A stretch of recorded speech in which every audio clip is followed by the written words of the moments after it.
आज गुरु पूर्णिमा का दिन है।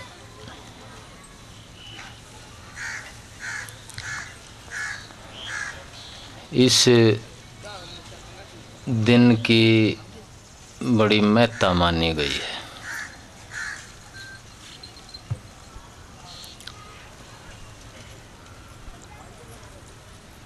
गुरु और शिष्य का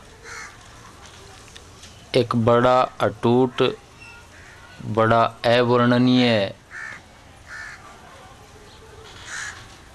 और एक मधुर संबंध होता है जो किसी भी रिश्ते से ऊंचा माना जाता है। ये संबंध रूह का संबंध माना जाता है। आत्मा का आत्मा के साथ संबंध माना जाता है।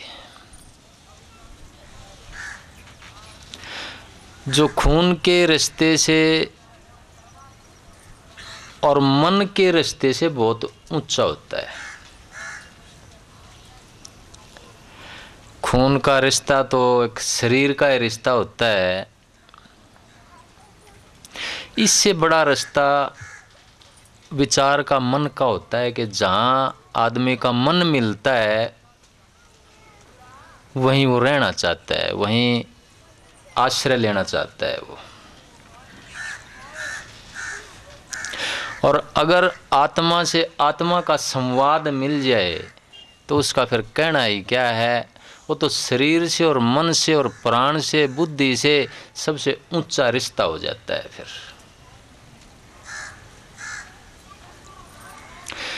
जब तक शिष्य की महत्ता रहेगी, गुरु की भी महत्ता रहेगी।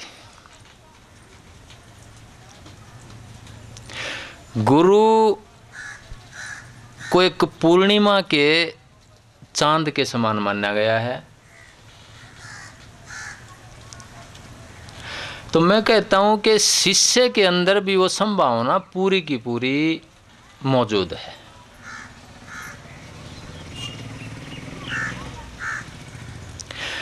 गुरु को गुरु कौन बनाता है? गुरु गुरु नहीं होता। गुरु को गुरु बनाता है शिष्य का भाव।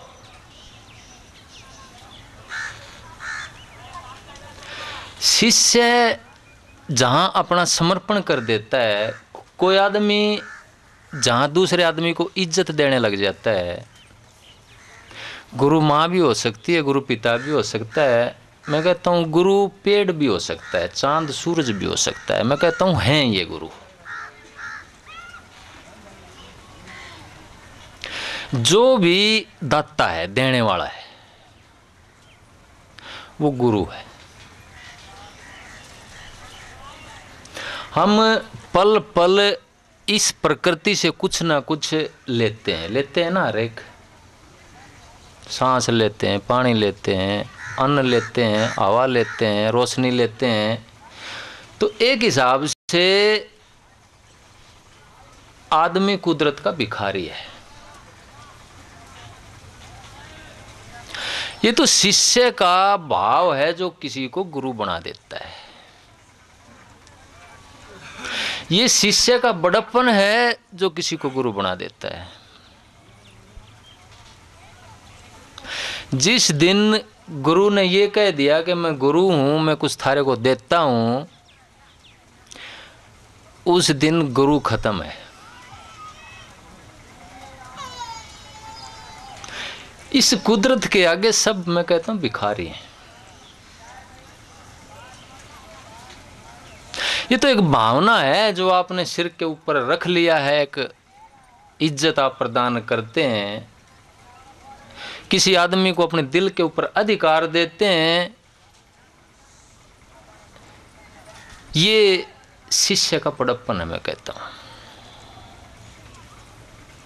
इसी तरह कुदरत, ये सूरज जो हमें पल पल देते हैं, इसी तरह अगर इसके सामने हम समर्पण करते हैं, सिर झुकाते हैं, तो हर आदमी का बड़प्पन है, छोटापना नहीं है। वो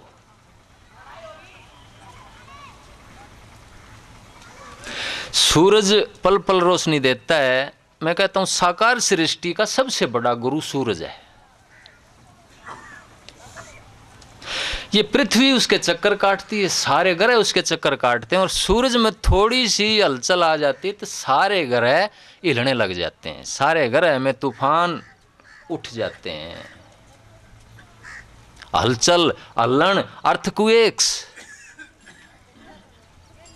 थर्रा जाते हैं सारे ग्रह। और पृथ्वी एक छोटा सा ग्रह है जिसके ऊपर एक इंसान की क्या हैसियत हो सकती है, आप समझ सकते हैं। इसलिए जो आदमी ये कहता है कि हाँ मैं भगवान हूं, मैं गुरु हूं, या वो सूरज ये कहने लग जाता है कि मैं थारे को कुछ देता हूं, तो एक अहंकार की छाप लग जाती है। सूरज के पास ताकत है, कुदरत ने दी है उसको, तो उसको बांटनी पड़ेगी, ये उसकी मजबूरी है। लेकिन बड़प्पन इसमें है कि सूरज अपना प्रकाश कुदरती तौर पे दे भी दे, और हम हाथ जोड़कर समर्पण करके उसका धन्यवाद भी कर दें कि तने देखो प्रकाश दिया है, तना हम जिंदे रखें। हमारा बड़प्पन इसमें है, हमारी बड़ाई इसमें है कि उसका ऋण समझें हम। सूरज का बड़प्पन ये है कि मेरे को भी कोई कुदरत कोई ताकत दे रही है, मैं तो एक सिर्फ एक वेसल हूं, एक बीच का द्वार हूं जहां से होकर के वो ताकत आप तक पहुंचा देता हूं। इसी में सूरज का बड़प्पन है, इसी में गुरु का बड़प्पन है।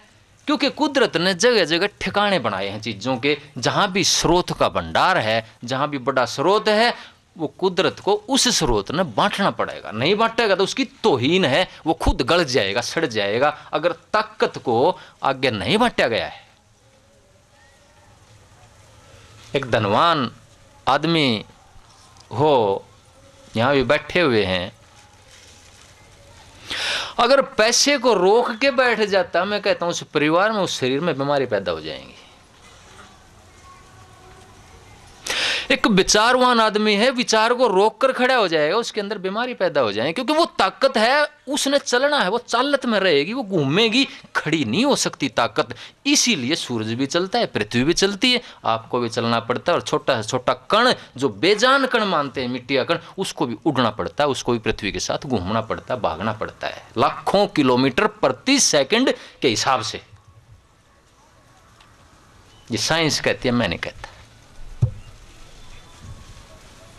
तो यहां कोई ये कहे कि मैं गुरु हूं, तो उस परमात्मा की तो ही ना, मैं कहता हूं एक ड्यूटी लगती है, एक स्रोत जुड़ता है, जो स्रोत जिसके पास जो चीज है उसको बांटनी पड़ती है। सूरज के पास प्रकाश है, गर्मी है, उसको बांटनी पड़ती है, ये उसकी मजबूरी है।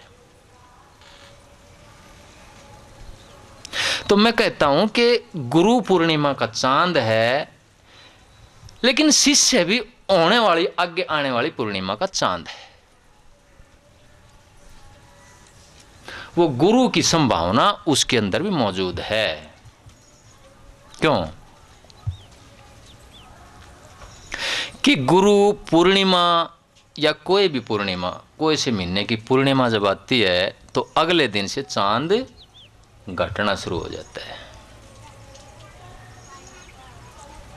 या ये कह लीजिए कि जिस शिष्य के सामने गुरु का सामर्थ्य आ गया है, उसने पहचान लिया है गुरु को एक पूर्णिमा के रूप में, एक पूर्ण चांद के रूप में, तो फिर गुरु पीछे हटने लग जाता है और छुपाने लग जाता है। फिर शिष्य की संभावना बढ़ने लग जाती है। अमावस तक चांद घटता चला जाता है, और अमावस में चांद पूरी तरह से छिप जाता है। इसमें 16 दिन लगते हैं। 16 कला अवतार यहाँ से निकलता है। चंद्रवंशी कृष्ण महाराज को जो 16 कला अवतार और चंद्रवंशी बोला गया है, वो चंद्रमा की कलाओं से बोला गया है।